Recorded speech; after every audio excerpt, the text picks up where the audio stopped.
Hey guys, it's Albathium back with another video for Monster Hunter Wilds, and we're gonna be having a little look at the Heavy Bowgun. Now this weapon, it's truly something special, and you know how this goes. Before I even think about asking you to click that like or subscribe button for me, please allow me a chance to earn that from you. And with that being said, well, let's get in on this.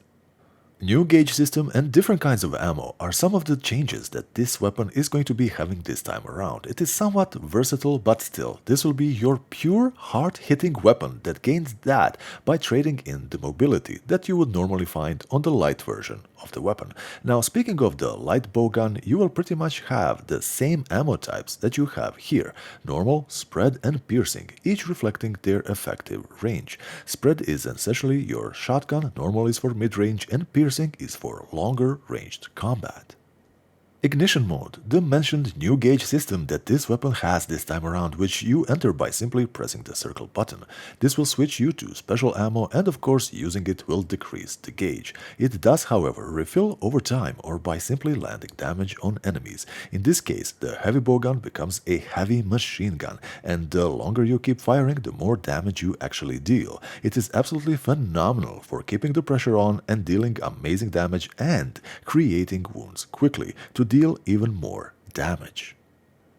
Lacking the mobility meant you simply need to have a defensive option at your disposal, and you do. If you press triangle while you are still in ignition mode, it transforms your weapon into a defensive mode, and once activated will cause an explosion countering an attacking monster. It actually can knock the enemies over if timed right, but it will take practice and experience since the action is not instant. And there is even more defense. Heavy bowguns come with a shield now that also have automatic shield function blocking attacks, unless you are in the middle of another animation. You can actually get pretty close to monsters with this, but you will still need to pay attention to your positioning. You do have an option for the perfect guard by also pressing triangle and circle together. Doing enough successful guards will let you start a power clash with monsters.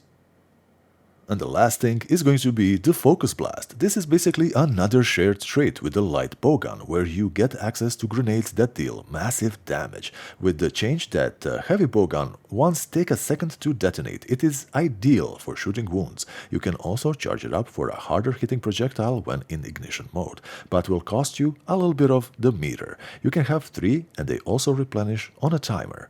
And there you have it, guys. If you wanna be a Godzilla killing tank, then the Heavy Bowgun is a weapon for you. Check out the other weapon videos also, and I will be seeing you in the next one. Bye bye.